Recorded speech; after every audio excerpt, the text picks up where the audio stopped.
Today, I'm going to give you 6 steps to have amazing crescent kicks. First thing you're going to have to start off with is a little bit of stretching and flexibility. So I would recommend some leg lifts because you have to get that hamstring going. So just simple raise your leg. Don't raise too high at first if you're cold. Do both sides. Some leg raises. I recommend doing 10 of these, 15, 20, depending on your level of flexibility. Then you want to do some hip rotations. You do want to trigger those lubricants in your hip muscles, those juices to flow, so that when you're kicking, you're utilizing that joint, it's nice and loose and moves smoothly. Next, you do want to make sure that you do some stretches. You can sit down, do a few side-to-side stretches to the left, to the right, flex your foot, and you should feel that right under here. And switch it up, flex the foot, right under here. All stretches are good too. As you do an L stretch, you can go down straight, you can go down and rainbow over, you can bring your hand to the inside, and you can bring your hand to the outside. I recommend doing 3 sets of 10 or 3 sets of 20, depending on where you're at in your progress. There's 2 kinds of crescent kicks that we're going to work on today. One is outer to inner, and the other one is inner to outer. Outer to inner takes off from the outside of your body and comes to the inside of your body. Inner outer takes off from the inside of your body and comes to the outside of the body. Let's just walk through a couple of those. Starting from our guard position. Outer to inner, I'm going to pick my leg up from the back, out and around. Inner to outer, I'm going to slide my leg across my other foot, in to out, in to out. Super simple, but very important that you know which one you're doing when. Now let's talk about the action on the standing leg when you do each of these. So starting again from a guard position. Out to in, watch the standing foot. As my kicking leg comes up, that standing foot is going to rotate slightly. That's where the power is going to come from, my body weight coming around, throwing the kick. So if I put my hand up here to simulate hitting an object, that foot pivoted, did you see that? And when I come back down, I'm going to bend the standing leg and come back and around. Let's look at that from the side. Putting my hand there to simulate where my target level is. See the pivot on the impact? Down and around. If you let your weight fall back to the heels, you won't be able to pivot and finish your kick. This is what a lot of students do. They'll come here and then they lean back and see they're stuck. They can't get this foot. You have to keep that weight forward to pivot back. That's how you recover quickly if you want to bring it all the way down. Now sometimes you might want to drop it in front. Boom, if I'm sparring, I almost never bring it back. It's just good in case I need to. Let's say an attack is coming back at me really fast, like I'm kicking with a roundhouse kick, right? And I want to step out of that. If I'm stuck here, I can't step out of that without twisting my knee. That's where that pivot will come in handy down the road. I've had some athletes say to me, well, why should I learn to pivot back? That's why. Because in sparring, things change really fast. All right, now let's look at the inside to outside crescent kick and look at the action on the feet. That right foot, sometimes I'll teach beginners to pivot out first and come across and then up. I like to pick the knee up first on this kick because it has a whip. And then the same pivot back, watch. Pivot out, slide together. Notice the bend. Whip it and around. There's that pivot back we're talking about. That ensures that your balance is on your toes, so you're never on your heels, you're never stuck in that position. Now, later, as soon as they understand how to pivot like this, that the foot turns out, I want to transition that to happening on the ball of their foot. See how I shifted it? So the first one, I'm teaching a beginner with very little balance. 1 and 2. And as soon as they get to where they have some balance, I'm going to teach them 1. See how that pivots on the ball of my foot? I kind of picked my heel up. Let me show you sideways. First way. 1 and 2,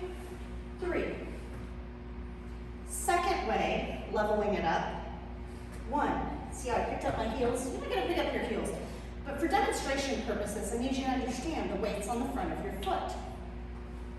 Second way. 1, 2, 3. Now I've learned to stay on the front of my foot, the ball of my foot, the entire technique.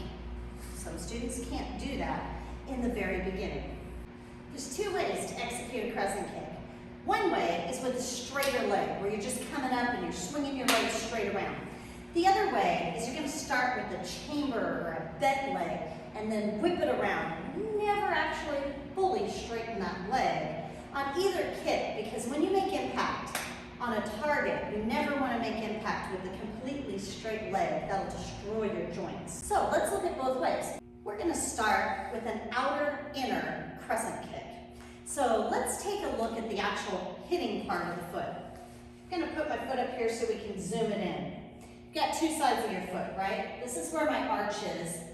Over here on the other side, which I'll put up the other foot, this is where the sword or the blade of the foot is. On an outer-inner crescent kick, I'm going to hit with the arch of my foot. In fact, it's really nice because it's kind of the shape of the head. Bam! I put that kick right up against the temple of the head, super effective. Now let's say I'm hitting with an inner-outer crescent kick. Well, the inner-outer crescent kick isn't actually going to hit with the blade or the sword of the foot, so it's a little flatter. So I'm going to take that ankle position. It's got to be nice and flexed in both circumstances. So let's see how that looks going into the target. With beginners, I recommend kicking paddle targets. Paddle targets are these double-bladed targets. They're light, they're easy, and low strain on your knees. Teaches you to be very accurate, because if you hit it right in the center, you're going to get a nice slap. So if I'm holding a target for myself, boom. They make little racks where you can hang these at different levels and then practice hitting them. Those are super fun. Now let's look at that on a heavy bag. So I'm going to start with an outer-inner crescent kick. From my guard position, I'm going to take the leg and bring it straight up. Now notice the pivoting foot. Up and around. Up and around. Outer-inner crescent kick. Notice it's not going to be as strong as maybe a roundhouse or a front kick, but I can still rock the bag. This has got about 120 pounds of weight in the bottom of this particular wavemaster. Now, let's look at it. An inner-outer crescent kick. I'm going to bring it in. Here's the first technique I showed you. Pivoting the foot first for beginners. Up and around. I definitely recommend using this technique the first time you hit a heavy bag, because if you just go swinging that leg and you're not ready for how much weight, resistance is going to come with the heavy bag, you might injure yourself. So start this way, bring it in, pivot the foot, boom, make sure your hands are up, and around. Inner, outer. Now you can make it all in one step, inner, outer. There's some tricks to this kick. Watch. When you come up, and I put this kick against the bag, if I leave my hip square, I'm going to have a certain amount of impact. But see how I leaned that hip in? Hard to see in slow motion. Here's the difference. I can hit it here. I'm just going to the target. Or I can take this hip. Watch, it's going to lean outward, outward. I'm going to sit back into it. Did you see that? In my hip? Let me do it again. Just from here, for the fun of it. Didn't bring that one as high, but I was trying to slowly as I could, show the lean on that kick. It's not a pull the leg further out. It's a stop here and lean back. That's how you get that angle of that kick. So, inner, outer, outer, inner. Landing your crescent kick is very important. One of the most common errors that I see is students running straight leg, then they can't move into the next technique. So let's see what that looks like here. Let's say I come out of an outer inner crescent kick. How many of you have seen this? Total straight legs. Now before I move, I've got to bend. So when I come out of that kick, I want to be get down and in my stance, I want my weight on the balls of my feet. I don't want heavy pressure on the balls of my feet, otherwise I can't move into the next stance or technique. Let's look at an inner-outer crescent kick with the proper landing. I'll do a straight-on view. So here's landing in the front. Inner-outer, landing in the back. Nice bent knees. Common errors. See that? I'm on my feet, my weight is forward. Super common. So how do you do that? When you come around here, you pull back to that center position. Let's say you want to land in front. You bend the knee. Little whip bend at the end. Coming in.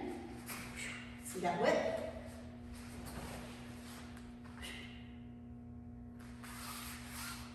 Outer, inner. See that little whip bend at the end? That allows me to land with a straight leg. So there's still a little recoil per se. A lot of competitors won't recoil, and then they can't get into the next kick. One of my favorite combos is going to be to do an outer inner crescent. Wait for them to back up a tad, boom, pop it with the side kick. Right? So somebody's coming at me with hands. I don't like to be hit with hands. So I'll come around, boom, I'll wait, side kick it right in. As soon as they move out of the way, that crescent kick gives me a little distance. Got a side kick I can slide in, hit it. Here's a couple of classic training drills to make training with your crescent kicks a little more fun. Put something on top of your wavemaster. Be on top of your couch. And crescent it off. Water bottles used to be what we would use. We'd stick water bottles up there. Just make sure you're not kicking them into anything that's going to break, like a television set. And a outer crescent.